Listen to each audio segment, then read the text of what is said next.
샤시를 우리 창원지사에서 이렇게 교체를 했는데 거기가 교체를 굉장히 잘해요.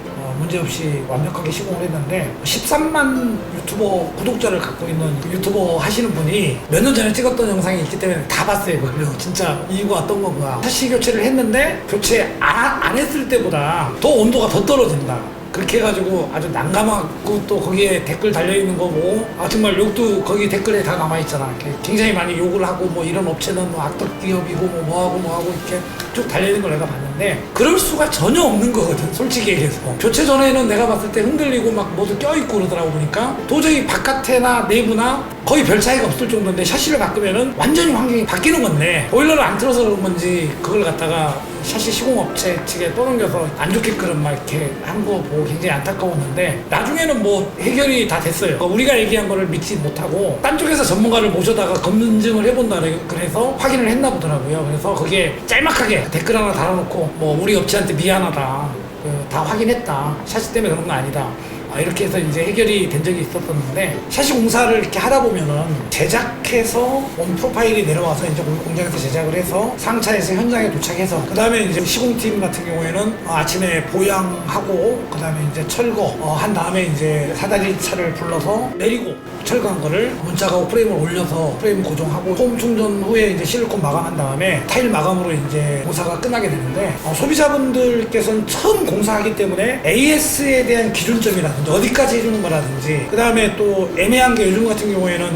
그냥 자연파 같은 경우에는 무조건 시공회사에다 다 떠넘기려고, 소비자는 그게 유리하기 때문에 그러겠지. 최근 거에 대해서도 이제 그 자연파에서 지금 밝혀지지 않았기 때문에 우리 공장에서 한 40만 원 정도 들어가는 비용을 어떻게 생겨졌는지 모르기 때문에 일단은 자연파인데 증명을 못했기 때문에 소비자가 어떻게 던져서 충격에 생겨있다는 그런 건 쉬워요. 제작비만 받고 저희가 시공을 해주기 때문에 상관이 없는데, 원인이 불분명할 때는 공장에서 이렇게 부담을 하고 그 다음에 거기 시공지사에서 가서 한 30만 원 정도 소요가 되겠죠. 사다리를 고층 사다리 같은 경우에는 30만 원 정도 달라고 그러기 때문에 소비자가 부담하는 걸로 해서 그 정도로 저희가 그 AS는 해결해주고 있고, 우리가 돌다 보면 누수라든지 그런 것도 많이 있어요. AS 기간은 우리 계약서에 보면 2년으로 돼 있는데 우리가 토요일날 돌 때 근처면은 5년 지난 것도 다 해주잖아요, 그죠? 예를 들어서 회사가 없어지면은 못하겠지만 없어질 회사가 아니기 때문에 해주고 있는데, 우리가 애로사항이 좀 많았던 거, 궁금해한 거, 질문사항 같은 것도 많이 있죠. 네, 그러면 많이 있습니다.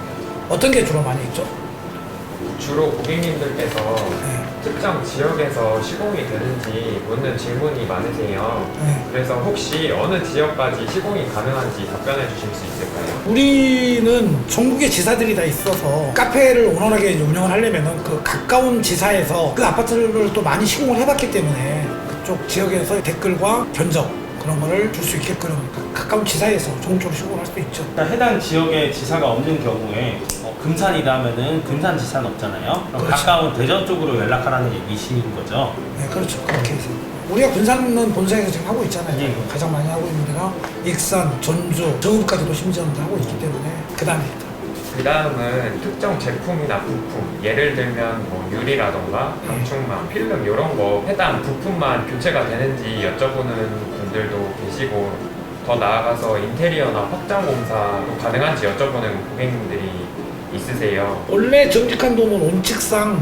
샤시 교체가 주로 하는 일이기 때문에 나머지 거는 소비자보다 좀 더 알면은 업체를 소개시켜주는 걸로 하고 있고, 우리가 하는 본업 외에는 그게 이제 정해진 금액이 있을 거 아니에요. 예를 들어가지고 확장하는데 보일러 배관 공사를 한다고 우린 금액 모르잖아요. 우리가 금액이 얼마다 이렇게 남의 영역을 정해서 금액이 얼마다 이렇게 할 수 없는 거고, 그 시공사마다 다 퀄리티가 다 틀리잖아요, 그죠? 자기네들 얼마 받고 모르기 때문에 알선만 해주는 걸로 설명을 해주면 될 것 같습니다. 그리고 AS 보증기간이나 뭐 절차 등 기준이 모호하다는 분들도 계셔가지고, 그 10년 AS다 12년 AS다 돼 있는 기준이 있는데, 우리가 만약에 프로파일 원자재 같은 경우에는 20년 해줘도 될 것 같아요. 그러면은 다 회사마다 다르거든요, 그게요. 예를 들어서 소모품은 2년, 그 다음에 실리콘은 또 2년, 유리는 1년, 다 이렇거든요. 근데 그게 여러 업체들이 그 소비자를 현혹시킨다 그래야 될까, 솔직히. 우리 같은 경우에는 원자재 같은 경우에는 뭐 10년이 아니라 20년 해줘도 되잖아요, 그죠? 난 이렇게 써주기도 하거든요. 원자재 이상 있을 경우에는 20년 해주겠다, 써달라면 써줘요. 원초적인 잘못 시공을 했다면은 우리가 다 끝까지 책임지고, 뭐 예를 들어서 AS 기간 2년이라 그래가지고 누수가 생겼다 그러면은 우리가 외면하지 않잖아요. 돌 때 무상으로 저희가 봐주고, 그게 많지가 않으니까 내가 옛날에 우리 본사에서 시공했던 건데 5년 4년 된 거예요. 그래서 AS를 싹 모아서 6밴 끌고 한 바퀴 전국적으로 삥 돌아서 다 해본 적이 있는데 그게 어려운 AS가 아니기 때문에 군산에 현대 백조 같은 경우에는 그 안방 쪽에 양쪽으로 이렇게 하프창이 있거든요. 난간대가 있기 때문에 걸치지를 못해요. 화선으로 이렇게 시공을 이렇게 해야 되는데 그런 거 잘못 시공해놓으면 터지잖아요. 문짝이 앞으로 뒤로 넘어올 수 있잖아요. 그죠? 그런 원초적인 잘못된 시공 같은 경우에는 공사를 다시 해줘야죠. 그렇지 않은 이상은 샤시에 대한 AS가 그렇게 많을까요? 많지 않을 것 같은데. 근데 소비자가 유리를 우리 애가 이렇게 던져서 먹어야 돼 깨졌다 그러면은 원가로 경비 거기 가는데 얼마 누구 들어가서 AS 돌 때 장비를 써야 되게 되면 최소 비용을 받고 저희가 교체해주고 AS를 해주고 있죠. 원래 온 골재에 클릭이 가서 누수가 돼 있는 거는 가서 설명을 해줘요. 그거는 그러면 이제 아파트 전체적으로 페인트 칠을 한다든지 그런 거 있었을 때 그 입자 대표가 전체 페인트 할 때 그런 조항을 집어넣어서 빠데 같은 거나 방수 같은 걸 잘해서 완벽하게 하는 방법밖에 없죠. 샤시가 할 수 있는 거는 샤시 관련 누수 그런 거는 다 책임져 주죠. 본사와 지사의 운영 방침이 어디까지 같은지 궁금한데요.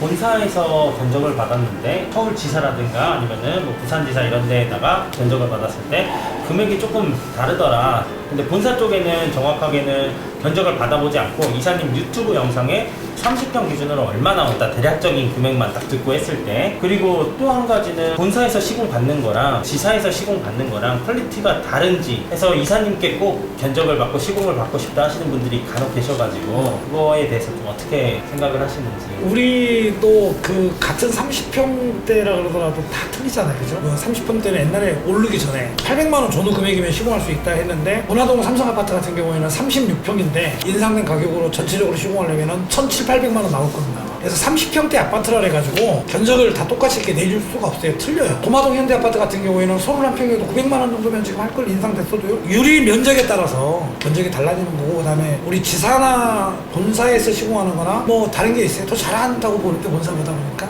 우리가 업무 공유할 때 와서 이렇게 교육하고 다 같이 똑같은 스펙으로 똑같은 시공 매뉴얼이대로 시공을 하고 시공 견적은 다 똑같다고 보면 되지 않을까요? 우리도 물류비 같은 경우에는 잡히잖아요. 10만 원 차이 정도 난다고 보면 되겠죠, 그죠? 외지역은 물류비가 30만 원이고 우리는 이제 대전 외지역은 20만 원 책정이 되어 있기 때문에 대전 지역은 10만 원이죠. 그래서 물류비 차이만 있는 거고 나머지 거는 뭐 없죠. 우리 공급가가 있잖아요, 그죠? 또는 시공비가 5,500원 이렇게 형성이 돼 있잖아요, 그죠? 그다음에 또 시공 일정이 정해지는데 계약 후에 어느 정도 걸리는지 작업자들이 몇 명 오시는지 타일 작업은 어디서부터 어디까지 시공을 하는 건지 궁금해하시는 분들이 간혹 계시더라고요. 샤시 교체하는 거는 2m 이상 농창 하부 쪽에 타일 마감해 주는 거 원래 그거는 타일을 살고 있는 집이기 때문에 그거를 집어넣어서 우리가 시공을 해주고 있는 거거든요.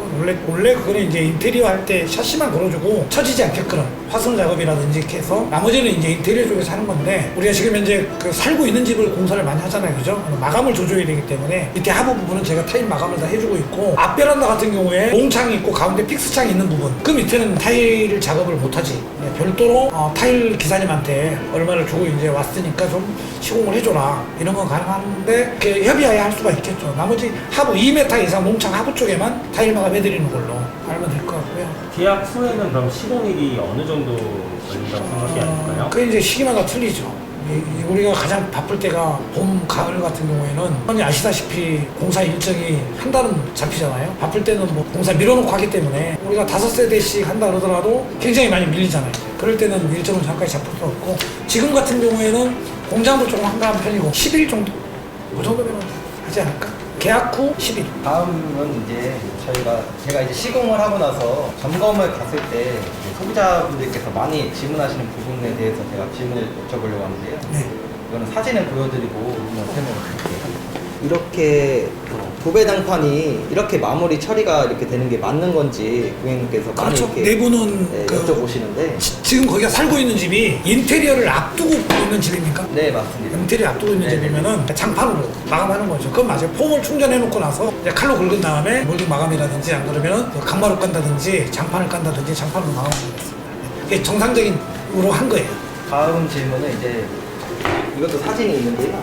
그 보시면은 끝에 쪽에 이제 시공 전에는 이제 자기는 이게 틀이 끝까지 다 찼다고 하세요. 근데 시공을 하고 나서 이렇게 빈 공간이 있다고 하는데 이거는 어떻게 되어 있는 거냐면은 이렇게 꺾여 있을 거예요. 꺾여 있어서 샤시를 거기까지 집어넣을 수가 없어요. 골조가 이만큼 안쪽으로 이렇게 약간 꺾여 있는 부분이기 때문에 그렇게 마감한 게 그건 맞아요. 골조 두께가 있잖아요. 안쪽까지 밀어서 실리콘이 흐르잖아요. 거기까지 긁을 수 있는 한계예요. 그게. 공사를 이제 모르면은 우리가 현장을 자주 가봐, 시간 있을 때. 그러면은 이거는 왜 이렇게 마감해야 되는지, 옆에 부분을 왜 이렇게 했는지, 그냥 소비자한테 이해를 쉽게 점검팀이 이해를 쉽게 시켜줄 수도 있기 때문에 현장에 자주 가보는 것도 괜찮을 것 같습니다. 이제 고객님들께서 네. 전체적으로 봤을 때 프레임 쪽이 틀 수평이 안 맞는 것 같다고 하시는데 육안으로 봤을 때 이제 시공 후 이제 나중에 이게 문제가 없는 건지 정확하게 이제 수평대 되고 우리가 그 다 정확하게 맞거든요. 근데 그 시각 차이도 있을 수 있지만 옛날 구축 같은 경우에는 많이 휘어지고 처지고 많이 그러거든요. 그러면은 골조 자체가 이렇게 내려앉아 있다든지 그러면은 골조의 기준에 맞추다 보면은 틀이 잘못됐다고 얘기할 수도 있거든요. 근데 그건 있을 수가 없는 거고, 그 다음에 이제 가장 중요한 거는 문짝에 대한 수평이 있잖아. 그거 기준으로 맞춰서 시공해야 되기 때문에 프레임은 시각 차가 있지 않을까. 휘어지게 시공할 경우는 전혀 없을 겁니다. 어차피 문짝 자체가 껴지지가 않으니까 뜯어내고 다시 해야 되는데 그걸 왜 못하겠습니까? 그래서 상호 시공했는데 결로 현상이 더 생기는 것 같은데 이게 맞는 건지. 시공하고 나서 결로가 더 생겼다. 예. 그런 질문이 굉장히 많아요. 왜 그러냐면은 옛날 샤시는 알루미늄 샤시 5mm짜리 단말이 껴져 있잖아요. 그래서 한 장짜리. 그리고 거의 한 대나 다를 바가 없단 말이에요. 그냥 다 새 나가줍니다. 그런데 이제 샤시를 바꾸고 나면 기밀성이 굉장히 좋아요. 폐허율이잖아 또. 노이 말공까지 넣어가지고 최상의 제품으로 바꿨는데 내부에서 물을 쓰고 환기를 안 시키면은 그게 일기온차가 심할 때 거기 벽 창문에 가서 물맺힘이 다 생기고 벽에 곰팡이가 다 나죠. 뒤에 이제 손가락 2마디 정도 문을 열어놓는다든지, 맑은 날은 베란다 문을 활짝 열어서 바짝 말려주는 것도 굉장히 지혜거든요. 그런 걸 얘기를 해줘야 돼, 소비자한테요. 거의 다 100% 환기 안 시켜서 그런 거예요. 그거는 초기에는 한 달 이상 각별히 환기에 더 신경을 많이 써야 될 것 같아요. 그건. 그 샤시에서 시공을 했는데도 바람이 계속 들어오는데 그거 정상인가요? 그런 게 참 애매하잖아요. 그죠? 우리가 샤시 교체를 하면은 어떤 사람은 완전 FM대로 이렇게 요구하시는 분들도 있고, 샤시를 교체하는데 바람이 하나도 안 들어오면 그건 있을 수 없는 일이에요. 베란다 발코니에다 손가락 대면 바람 다 들어오지. 안 들어오는 차는 없어요, 대한민국에. 어떤 유튜브에 이제 전문가가 하면서 얘기하는데 1층 같은 경우에는 하부잖아, 하부. 그게 추워서 그 베란다가 냉기가 냉골이다. 그건 말도 안 되는 얘기예요. 베란다, 앞베란다에 유리창이 폐허율이라고 하더라도 5mm짜리 2장이잖아. 거기 알콩가스 들어가잖아. 그럼 유리에서 그럼 단열이 다 개판인데 밑에는 무슨 상관이 있어, 그러면. 외부의 베란다는 1차적인 단열을 해주는 거야. 바깥에가. 밑에도 상관없단 말이야. 다 어떤 집이나 마찬가지야. 그 다음에 온 골조, 그 테라스. 옛날에는 거기에 샤시도 못하게 했거든. 개인적으로 했잖아. 옛날에 20년, 30년 전에 분양받을 때는. 거실창이 우리 뜯다 보면 언바란스 창으로 한쪽은 이렇게 고정창이고 한쪽만 열게끔 되자. 거의 폐하율로 돼 있잖아요. 20년 이상 된 아파트들이. 옛날에는 바깥에 베란다 발코니 창은 개인이 했단 말이야. 베란다는 1차적인 열기, 냉기를 커버해주는 거. 풍압이 한번 세게 불어서 1차 꺾어놨잖아, 기가. 발코니 창 있는 데서 또 태풍 큰 바람은 안 들잖아.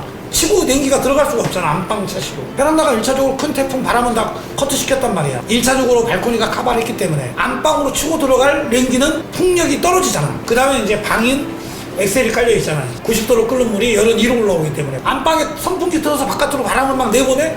그게 아니잖아. 풍압이 없단 말이야. 온도만 베란다로 안 뺏기면 되잖아. 그건 바람 들어오는 거야. 거기다 이렇게 냉기 되면 당연히 들어오지. 그 영상에서 보니까 그 내부 이중창, 그러니까 분합창이나 안방창 같은 경우 내부 이중창보다 발코니 단창이 단열이 우수하다고 표현을 하셨었는데 이게 맞는 얘기인지. 우리가 230 이중창이라든지 우리가 이제 새로 나오게 될 거는 235 내부용 이중창을 원하시면 이제 걸어주는데, 아시다시피 우리가 시공을 해봤자면 얇게 걸려. 기밀성은 그거보다 135 공틀이 훨씬 낫잖아요. 바람 카트 시켜주는 거는 원하면은 꼭 그렇게 해주면 돼요. 비싸죠, 대신에. 과잉 시공이라 할까요? 굳이 그럴 필요가 없는데. 그래서 내부용 이중창보다 발코니 단창으로 저희가 거는 게 공틀이 의미 없다는 얘기예요. 그렇게 하나 이렇게 하나. 단열 차이가 사실은 내부에 있는 열만 이제 그렇지. 보존하면 되는 역할만 하면 되기 근데 때문에 소비자한테 그런 꼭 얘기를 해줘야 돼요. 뭐 새로 짓는 아파트도 다 있게 돼 있다. 다 똑같다고 보시면 돼요. 그 다음에 또요. 정직한 도움에서는 폼을 잘 채우는 거예요. 채우지 말라 그래도 그거 채우지. 그거 왜 안 채웁니까? 채우지. 근데 유튜브에 또 이렇게 영상 보고 나서 이런 경우가 있어요. 폼 건이 안 들어가는 부분 폼을 안 채웠다고 폼을 채워야 된다. 그러면은 아주 미세한 데는 주사 바늘 같은 거 껴놓고 안에까지 채워야 되겠네. 그게 아니에요. 무슨 얘기냐면은 발코니 쪽은 폼을 채울 수 없는 부분은 실리콘을 이렇게 마감하잖아요. 공기층이 있잖아. 그 유리는 폐하 2정이잖아요. 그렇게 해도 충분합니다. 그 정도. 이렇게 약간 못 채우는 데는 실리콘으로 완벽하게 외부, 내부, 먼지 없이 다 풀어낸 다음에 실리콘으로 완벽하게 마감해놓으면 관계없습니다. 우리가 못하는 건 남들도 못하는 거고 최대한 충전해줘야지 그건데. 그린 리모델링과 일반 시공권이 가격 차이가 없던데 왜 그런가요? 그린 리모델링에 대한 하면은 비싸고 그린 리모델링으로 안 하면은 가격이 싸다 그런 얘기잖아, 그죠? 타업체들은 그렇다는 거. 타업체들은 그렇게 얘기하죠. 가격은 똑같습니다. 이제 창조센터 보내고 또 받고 또 예를 들어서 우리가 우편 등기 보내고 아파트 같은 경우에는 완료 확인서라든지 도면이라든지 그런 거 하기가 쉬운데 단독 같은 경우에는 일일이 다 도면이 없기 때문에 그래야 되잖아. 서류비가 10만 원 정도 비싸고 똑같다고 보면 되죠. 같은 제품으로 똑같이 하는 거죠. 비쌀 이유가 없죠. 어차피 냉난방비로 날아가잖아. 춥게 살잖아. 얼마나 답답해. 그거를 이제 냉난방비로 충당한다 그러면은 안 바꿀 이유가 없는 거지. 그러니까 몰라서 그러는 거야, 몰라서. 이런 걸 집중적으로 얘기해서 이렇게 보시는 분들은 구독하고 이렇게 좋아요 눌러주면은 많은 분들이 볼 수 있잖아요, 그죠? 국토교통부 그린 리모델링이라는 제도로 이자를 국가에서 3% 지원해주죠. 3% 지원받아가지고 최장 60개월까지 나눠낼 수 있는 제도를 이렇게 활용을 하면은 쉽게 교체를 할 수가 있죠. 통화하실 때 가끔 보니까 고객님은 샤시 교체를 원하시는데 이사님께서 교체하지 말라고 말씀하시는 세대가 가끔 있더라고요. 그거는 이제 2026년 7년도에 LG 거로 시공이 돼 있더라고 보니까요. 하이샤시란 말이에요. 그게 교체를 했을 때 그렇게 엄청나게 야 좋아졌다 그렇게 느끼지는 못할 것 같아요. 그래서 샤시 교체하는데 돈도 많이 들어가잖아요. 효과를 굉장히 많이 느껴야 되는데 덜 느낄 수가 있는 거거든요. 그 정도 샤시면 내가 봤을 때 충분히 쓸 수 있어요. 따뜻하게 살 수 있는데 그 정도 꼼꼼하신 분이라면은 샤시를 교체하고 나서도 야 이거 춥다 그러면은 난감할 수도 있는 거기 때문에 솔직하게 이거는 그냥 조금 더 써보시고 인테리어를 동시에 같이 했을 경우에는 좀 감수하더라도 전체적으로 인테리어랑 같이 맞물려서 하게 되면은 소비자 입장에서는 또 깔끔하게 마감도 떨어지고 지금 교체를 했을 경우에는 그 집이 득보다 실이 많을 것 같으니까 보류하라고 제가 조언을 해드리는 거죠. 샤시를 처음 교체하시다 보니까 AS에 관한 궁금한 것도 굉장히 많으실 것 같고 또 제품에 관한 궁금한 거 시공에 관련해서 요즘은 워낙 소비자분들이 이제 전문가가 다 되셨기 때문에 폼 충전이라든지 이런 과정이 어디까지 해야 되느냐 그런 것도 굉장히 중요하기 때문에 만족하는 기준이 우리가 작년에 1000세대를 시공했다면 예를 들어서 정말 정직가 좀 나쁜 놈들이다 이렇게 하는 분들도 계시고 또 고맙다고 하시는 분들도 굉장히 많이 계시거든요. 그래서 소비자분들이 궁금해하실 거를 한번 저희가 질문으로 저희가 준비를 한번 해봤습니다. 좋아요, 구독 좀 눌러주시면 고맙겠습니다. 감사합니다.